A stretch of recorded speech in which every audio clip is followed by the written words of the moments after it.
The Xmid is easy to use, intuitive, and designed by a visionary. Do Steve Jobs and Dan Durston have more in common than you might think? Apple have designed their whole company around these three pillars, and I'm seeing a lot of parallel with Dan Durston's company. So we're going to see if the Xmid is the iPhone of the backpacking world, and we're going to start with ease of use. So let's go set it up. Now the Xmid one is a trekking pole tent, which means you need to use these things to set it up. Historically, these are quite difficult to use, but Durston and the community have said that this is pretty easy to set up. You just set it up as a rectangle, stick the trekking poles up, and boom, you're ready to go. I have never set this tent up before, so we're going to see how easy is it to set up without any instructions. I've set up a bunch of tents before, so we'll see if I can do this and if it is as intuitive as everyone says.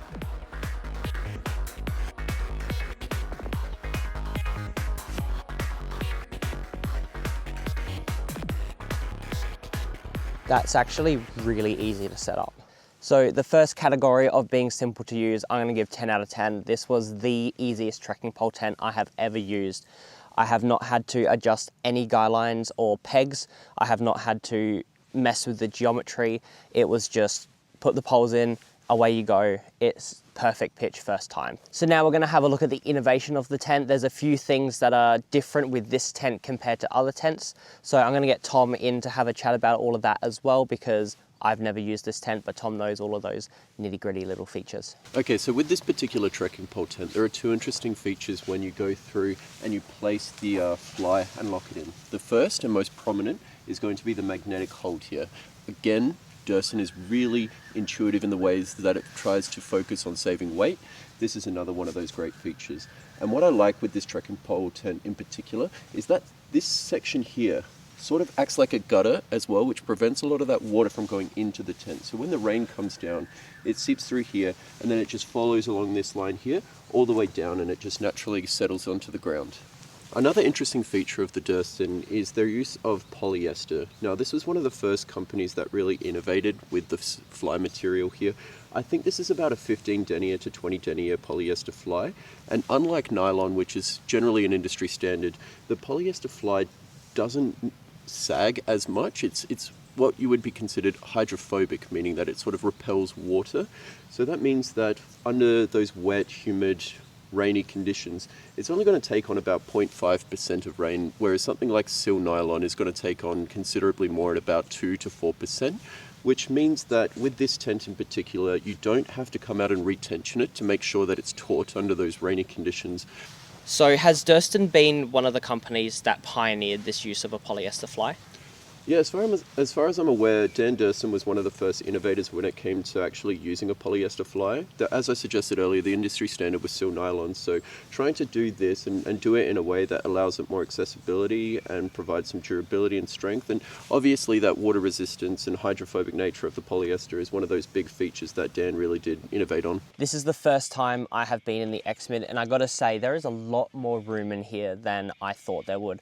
I thought it was gonna be really cramped. I thought that I was going to have not much headroom actually, but with the design of this tent with the offset poles, I can jump in the tent without any problems, and there's actually so much headroom. Like, I can lean all the way here, all the way back here. This is the ridge line, and it basically just follows the middle of the tent. I'm pretty amazed with the amount of space that this has. Not to mention there's two vestibules. I could put everything here and then cook in this vestibule here. This is actually really intuitive. I did not think I was going to enjoy this tent as much as I do, and I've only been sitting in here for 5 minutes. So I believe this tent is a mirror image of itself. So if you cut it down the middle, it's going to be the same one way as the other. So when we talk about that, we can look at the pockets. There's a pocket up the top here that we can stuff into. We have the same over here. And then next to the pole, we have a pocket here as well. So there's 4 pockets in total, and I think they're placed pretty well. I can put something up here and have some light, or I can put all my stuff sacks in here. It's a pretty intuitive tent. I do also like how you can set up the fly without the inner very easily. So if we unclip here, it's literally just a little clip, and you can easily detach them if the fly is soggy and wet and you need to pack this up and keep it nice and dry while hiking. Now, so far, it might seem like all I'm doing is praising and glazing Dan Durston, but with every tent, there are trade-offs. This tent weighs about 720 grams, but the trade-off for such a lightweight tent is going to be durability. I'm going to bring Tom in to talk about durability because he's had some issues in the past with it. Whilst there are numerous positive aspects of the Durston, including the polyester fly and its innovative geometric design, which allows for 2 vestibules, I do notice that there is a trade-off when you're trying to count grams. In particular, the mesh. Unfortunately, in one of my first uses of the tent, I managed to snag the mesh in the zip and it caused a bit of a rip. So I've had to go through and repair that. But that's one of those trade-offs that you have to make when you're trying to count those grams and ensure that your tent is as lightweight, as durable, as capable as possible. Now, I know that comparing Dan Durston to Steve Jobs is quite comedic in a premise, but there are actually some similarities that you may not have noticed. They're both visionaries. They both looked at a product category and they saw design and innovation and they saw a gap in the market. So with Steve Jobs, this was the introduction of the iPhone and all that cool stuff. With Dan Durston, this was the introduction of the X-Mid. And you just saw how popular the X-Mid became instantly. He famously does very little to no advertising. His biggest advertiser is word of mouth. It's everyone watching these videos. We can see that Dan Durston is an innovator and a bit of a visionary just because of how he advertises on his website. The X-Mid is famously geometry first principles, so we can see that his advertising and his ethos is going back to the very pillars of what it means to make a tent and rebuilding tents through that design process. And through the look inside the tent and how it's all set up, we can see that, yeah, he has designed the tent very intentionally and very thoughtfully to be able to be as intuitive as possible.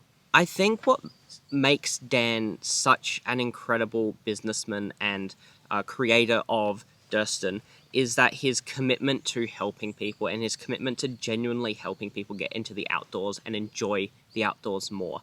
You will not just see him creating the company, creating the tents, and then you'll only see him on the website or on product videos on his website.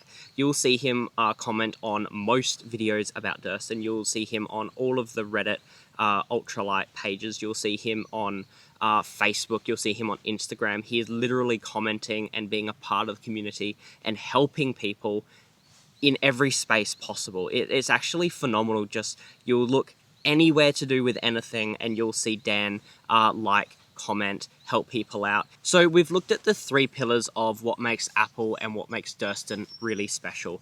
They're very simple to use, they're very intuitive, and they have a visionary as their spokesperson. In spite of all of this, Tom is deciding to sell this tent and he's going to be swapping over for a different tent. So let's have a look at what he's swapping the X-Mid for and his reasons why. As James has suggested, I have decided to exchange my Durston. As much as I do like its geometry and all of its wonderful innovative features, I have decided to transition to a freestanding tent. For the way that I hike in particular, it's not going through 20, 30, 40, 50 kilometers a day where I need to be counting each gram to the point where if I don't, it's going to cause some serious back issues or something like this. So I have decided to transition over to a freestanding tent, and what I have here is the Mont Moon Dance. There are 3 features or specifications that I really liked with this particular tent. The first is going to be one that I'm supporting an Australian company in Mont. It's a company out of Canberra. Monty is the owner and he's been working with tents, backpacking gear since I think about the 1970s and 1980s. The second is I genuinely prefer the durability that Sil Nylon offers. Yes, it is hydrophilic, meaning that it takes on a little bit more of that percentage of water. As you can see, there is a little bit of sag. We were in some misty and dewy conditions overnight, so there is some trade-offs when it comes to that. It, as I suggested earlier, it's about 4%, up to 4% of its weight it'll take on in water. And finally, the last aspect is going to be its durability overall. Okay, so it is a nylon, I think the floor is 70 denier, and I think the fly is about 20 denier nylon. So it's quite a durable fabric. And in terms of rip resistance, abrasion resistance, this tent, for me, what I'm hoping to get from it is just a tent that is going to last a long time. It's going to hold up under those pretty intense conditions. I will generally be using it for a maximum of about a 5-night trek. and I don't tend to base camp with it. So a lot of those UV benefits that come with polyester aren't really an issue when it comes to this nylon. And I think those are going to be the three reasons why I've decided to transition from the Durston over towards the Mont. So although Tom has decided to get rid of the X-Mid and replace it with the Mont Moon Dance, I think that there's a lot of pros with the X-Mid. I really do believe that it's simple, it's intuitive, and Dan has really thought out all of the little features that just add up and make it that much more pleasurable to use. So although Tom's getting rid of the X-Mid, I think I'm going to have a look at either the X-Dome or the X-Mid in future, for depending on what trips I'm doing. Let me know in the comments, is Dan Durston Steve Jobs of the backpacking world? I'll see you in the next one.